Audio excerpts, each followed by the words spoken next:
네, 반갑습니다, 여러분. 이번 시간은 수학 4단원 비와 비율 단원의 5번째 시간입니다. 혹시 저번 시간 배웠던 내용 기억나시나요? 비율이 우리 생활 속에서 사용되는 상황들에 대해서 살펴봤었는데요. 예를 들어서 자동차나 기차가 정해진 시간 내에 얼마만큼 가는지, 또 속력을 구할 때 비율이 사용이 되었었고요. 다음으로는 강원도나 서울 지역, 정해진 땅의 면적 안에 몇 명의 사람이 있는지, 인구 밀도를 구하는 데에도 비율 개념이 사용이 되었습니다. 마지막으로는 흰색 물감과 검은색 물감을 섞어서 두 물감이 어느 정도 섞였는지 차이를 둘 때마다 더 어두운 물감을 만들고 더 밝은 물감을 만들 수도 있다는 것도 배웠습니다. 네, 그러면 이번 시간에는 또 어떤 내용이 기다리고 있을까요? 먼저 동영상 하나 보고 이번 시간 시작해 보도록 하겠습니다. 백분율을 알 수 있어요. 오늘은 선생님을 따라 자전거 하이킹을 했습니다. 조금만 더 가면 꼬린 지점이란다. 힘내렴 얘들아. 좋아, 조금만 더 힘내서 완주할 테야. 하이킹을 마치고 선생님께서 말씀하셨습니다. 하이킹에 참가한 학생 50명 중 완주한 학생은 36명이구나. 모두들 정말 잘했어. 하이킹에 참가한 학생들은 완주에 상관없이 기뻐하며 박수를 쳤습니다. 50명 중 36명이면 많이 성공한 것일까? 하이킹에 참가한 학생 50명 중 완주한 학생은 36명입니다. 하이킹에 참가한 학생 수에 대한 완주한 학생 수의 비율을 나타내는 방법을 알아봅시다. 네, 하이킹에 참가한 학생 수에 대한 완주한 학생 수의 비율을 나타내는 방법을 알아봅시다 라고 했습니다. 이때는 하이킹에 참가한 학생 수가 기준량이 될 것이고요. 완주한 학생 수는 비교하는 양이 되겠죠. 그랬을 때 저번 시간에 배웠던 비율을 구하는 식을 사용을 하면 비교하는 양 나누기 기준량, 그렇게 한다면 이 비율을 구할 수가 있게 되겠는데요. 네, 지금 참가한 학생이 50명인 상황이고요. 통과한 학생은 36명이라고 했었죠. 그렇게 했을 때 36 나누기 50, 50분의 36이라는 비율을 얻게 될 텐데요. 사실 이번 시간에 배울 내용을 더 나아가서 말씀을 드리자면 백분율이라는 것을 사용을 한다면 이 기준량이었던 50명을 100명으로 생각을 해서 만약에 100명이었으면 몇 명이 통과했을까? 기준량이 100일 때는 비교하는 양이 얼마 정도가 될까 하는 것을 나타내는 것이 바로 백분율이라고 합니다. 자, 그러면 이번 시간 본격적으로 시작해 보도록 하겠습니다. 네, 교과서는 82쪽이 되겠습니다. 오늘의 학습 목표 먼저 읽어보도록 하겠습니다. 백분율을 알고 비율을 백분율로 나타내어 보아요. 네, 방금 말했던 백분율이라는 개념이 새로 등장하게 되는데요. 82쪽 1번 문제를 한번 보도록 하겠습니다. 알뜰 시장에서 티셔츠는 50벌 중 40벌이 판매되었고 바지는 20벌 중 17벌이 판매되었다고 합니다. 자, 그랬을 때 최종적으로 티셔츠와 바지의 판매율을 비교를 해보도록 하겠습니다. 네, 저번 시간까지는 각각의 어떤 기준량과 비교하는 양에 대해서 비율을 하나만 구하는 것이었다면 이 문제는 보니까 두 비율을 비교를 하는 문제가 되겠네요. 자, 그래서 차근차근 풀어보도록 하겠습니다. 티셔츠의 판매량을 그림으로 나타내어 보세요. 네, 어렵지 않죠? 50벌 중 40벌이 판매가 되었으니까 네, 이렇게 40칸을 색칠하면 될 것이고요. 바지의 판매량은 17벌을 색칠을 하면 되겠습니다. 선생님이 빨리 넘어가더라도 여러분들이 교과서 문제를 놓치지 않고 천천히 필요할 때는 영상을 멈춰가면서 잘 따라오시기 바랍니다. 네, 티셔츠와 바지 중에서 어느 것이 더 많이 판매되었다고 생각하나요? 그렇게 생각한 이유는 무엇인가요? 자, 잠깐 전으로 돌아가 보자면 티셔츠가 40벌로 숫자 자체는 더 많이 판매가 되었지만 그렇다고 해서 이 티셔츠가 바지보다 더 판매율이 높다, 더 비율이 높게 팔렸다라고 바로 얘기를 할 수가 있을까요? 정확하게 비교를 하기 전까지는 힘들겠죠. 자, 이렇게 일일이 비율을 비교하는 양 나누기 기준량의 식을 통해서 하나하나 구한 다음에 분모를 통분을 해서 직접 비교를 한다면 어떤 것이 더 큰지 구할 수야 있겠지만 시간도 오래 걸리고 한눈에 비교하기도 힘들 겁니다. 자, 그래서 우리가 오늘 배우려고 하는 백분율, 이 백분율이라는 것은 기준양, 이렇게 달랐던 기준양들을 100으로 통일을 해서 비교를 하자 해서 사용하는 것이 바로 이 백분율이라고 합니다. 자, 그래서 선생님이 말한 것처럼 이 판매율을 보다 쉽게 비교하려면 티셔츠의 판매율과 바지의 판매율의 기준량을 동일하게 맞추어야 합니다. 자, 이 중요한 문장이네요. 꼭 이해를 하고 넘어가시기 바랍니다. 네, 기준량이 동일하다면 서로 다른 비교하는 양을 어떤 것이 더 큰지 확인하기가 훨씬 더 쉽겠죠. 다음과 같은 문제들을 한번 풀어보도록 하겠습니다. 만약 티셔츠가 100벌이 있었다면 몇 벌이 판매된 것일까요? 자, 앞에 있는 전제 조건, 만약 티셔츠가 100벌이 있었다면, 그리고 그 아래 문장도 만약 바지가 100벌이 있었다면. 자, 이 문장의 왜 들어간 것일까요? 선생님이 말했듯이 기준량을 100으로 통일을 하기 위해서 이렇게 가정을 하고 질문을 하는 것입니다. 네, 물론 티셔츠가 50벌에서 100벌로 늘어난다고 해서 똑같은 비율로 팔린다는 보장은 없지만 우리가 수학적 개념을 공부하는 것이기 때문에 한번 이렇게 가정을 하고 시작하도록 하겠습니다. 만약 티셔츠가 100벌이 있었다면 50벌 중에 40벌이 팔렸으니까 100벌이 있었다면 몇 벌이 팔렸다고 할 수가 있을까요? 기준량이 2배로 늘어났으니까 비교하는 양도 2배로 늘어나야겠죠. 자, 그렇게 해서 총 80벌이 판매되었다고 할 수가 있겠습니다. 자, 그러면 같은 질문입니다. 만약 바지가 100벌이 있었다면 몇 벌이 판매된 것일까요?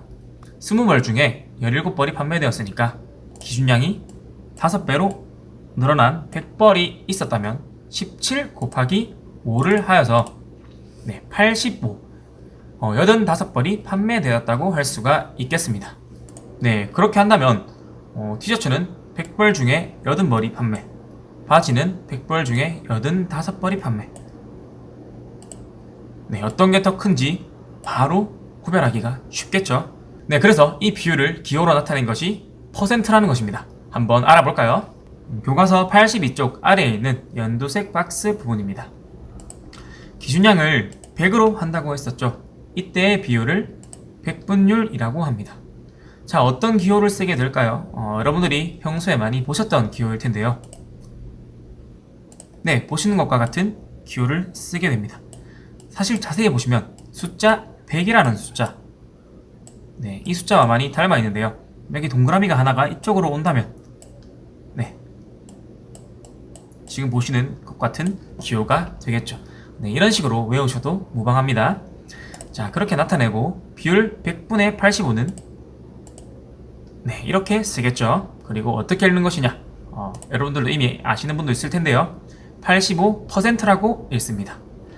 자, 그래서 기준량 100 중에 비교하는 양이 1이라면 1%라고 읽는 것이고, 자, 100 중에 85라면 85%라고 읽게 됩니다. 여러분들이 백분율의 개념을 배웠으니까 생활 속에서 예시 한두 가지만 들어보도록 하겠습니다. 만약에 100ml짜리 사과 주스가 있습니다. 이 사과 주스에는 실제 사과즙이 40ml가 있다고 합니다. 그러면 이 사과 주스에는 사과즙이 몇 퍼센트 들어있다고 할 수 있을까요? 40%가 되겠습니다. 100ml 중에 40ml니까 40%가 되겠죠. 다음으로는 50만원짜리 가전제품이 있었습니다. 근데 이 가전제품을 10만원 할인을 해서 판다고 합니다. 50만원 중에 10만원을 할인했으니 40만원에 파는 것이겠죠. 이것은 할인율이 몇 퍼센트나 될까요? 백분율을 구하려면 두 번의 과정이 필요한데요. 50만원 중에 40만원에 팔렸으니까 이 50이라는 기준량을 몇으로 만들어줘야 된다고 했었죠? 100으로 만들어줘야 됩니다. 자, 그랬을 때 이 50만원짜리를 두 개를 산다고 생각해 봅시다. 그러면 원래 가격이 100만원이지만 지금 할인을 50만원당 10만원씩 하고 있으니까 두 개를 산 100만원에서는 80만원에 구입을 할 수가 있겠죠. 그렇게 했을 때 이 제품의 할인율은 100만원 중에 20만원을 할인을 했으니까 20%가 되겠습니다. 네, 조금 어렵나요? 네, 문제를 천천히 살펴보면서 더 익혀보도록 하겠습니다. 교과서 83쪽에 있는 2번 문제입니다. 화단의 넓이가 14제곱미터이고 텃밭의 넓이는 25제곱미터입니다.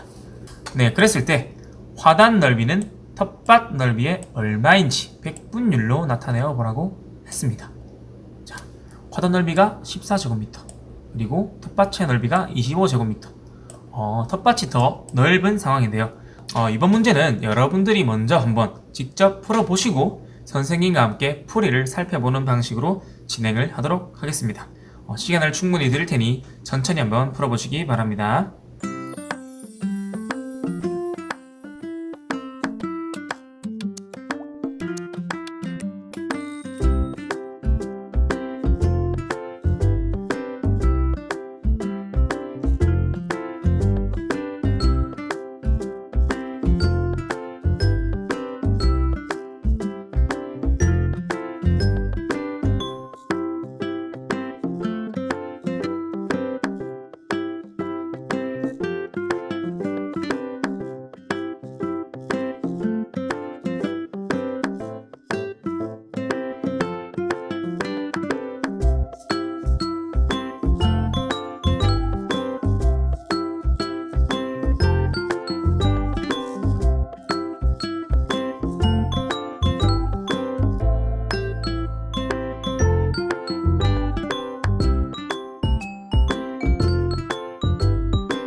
네, 다 풀어보셨나요? 네, 한번 살펴보도록 하겠습니다. 텃밭과 넓이가 같은 정사각형을 그렸을 때 화단의 넓이만큼 색칠을 해보라고 했습니다. 화단은 14제곱미터니까 14칸을 색칠을 하면 되겠죠? 자, 이때 문제를 잘 읽으셨어야 되는데요. 텃밭과 넓이가 같은 큰 정사각형을 그렸다고 합니다. 자, 그 말은 무슨 말이냐? 여기에 보이시는 이만큼이 텃밭의 넓이라는 겁니다. 우리가 지금 구하고자 하는 것이 이 텃밭에 비교해서 색칠한 화단의 넓이가 얼만큼이 되는지를 구하는 것이니까, 네, 이렇게 색칠을 해서 비교를 한다면 몇 퍼센트나 되는지 어림을 잡을 수가 있겠죠. 지금 보니까 반보다는 조금 더 되는 것 같습니다. 자, 그런데 중요한 것은 어쨌든 이 25제곱미터였던 텃밭의 넓이를 100으로 만들어주는, 기준량을 100으로 만들어주는 작업이 필요하겠죠. 더 살펴보도록 할게요. 텃밭 넓이에 대한 화단 넓이의 비율을 구해보라고 했습니다. 자, 여러분들 헷갈리시면 안됩니다. 지금은 백분율을 구하라고 하는 게 아니고 그냥 비율을 구하라고 했기 때문에 비교하는 양 나누기 기준량만 하시면 됩니다. 그래서 14 나누기 25를 했다면, 네, 이렇게 25분의 14라는 결과가 나오겠죠. 네, 소수로 고쳐서 0.56이라고 적으셨어도 무방합니다. 자, 그렇다면 최종 목표인 우리 백분율을 한번 구해봅시다. 네, 그 아래에 있는 준비물 4가 필요한 문제를 살펴보도록 하겠습니다. 100칸짜리 투명 모눈을 큰 정사각형에 겹친 뒤 색칠된 작은 정사각형 칸의 수를 세어보라고 했습니다. 자, 100칸이라고 하니까 뭐가 떠오르는 것 없나요? 네, 지금 배우는 백분율을 구하려면 기준량이 100이 되어야 된다고 했었죠. 자, 그랬을 때 원래는 이 텃밭의 넓이가 25제곱미터, 즉 25칸짜리 모눈 종이였는데 이 위에다가 100칸짜리를 겹치게 된다면 한 칸이 이렇게 4등분이 되어서 25라는 숫자가 100이 되겠죠. 네, 기준량이었던 25를 100으로 만들어주는 효과가 있겠죠. 그렇게 했을 때 이 100칸 중에 총 색칠된 칸은 몇 칸인지를 본다면 이 텃밭의 넓이에 대한 화단 넓이의 몇 퍼센트, 즉 100분율을 알 수 있게 될 것입니다. 그렇게 해서 겹친 다음에 세어보니까 56칸이구나 라는 것을 알 수가 있습니다. 사실은 이렇게 하나하나 겹치고 색칠해보지 않아도 25칸 중에 14칸이었기 때문에 25를 100으로 만들어주고, 그러면 25가 4배가 되었으니까 4를 곱한다면 56이 되겠구나. 네, 이런 식으로 해서 사실 56이라는 숫자를 빠르게 구할 수도 있었겠지만 이렇게 또 그림을 통해서 하나하나 살펴본다면 조금 더 원리를 이해하는데 도움이 될 것 같네요. 자, 교과서에 없는 질문인데요. 이 부분은 여러분들이 동영상을 잠깐 멈춰보시고 천천히 읽어보시면 좋겠습니다. 자, 그래서 최종적으로 텃밭 넓이에 대한 화단 넓이의 비율은 56%라고 할 수가 있겠죠. 네, 이번 시간 내용 잘 이해하셨나요? 네, 이번 시간에는 백분율에 대해서 배워봤었는데요.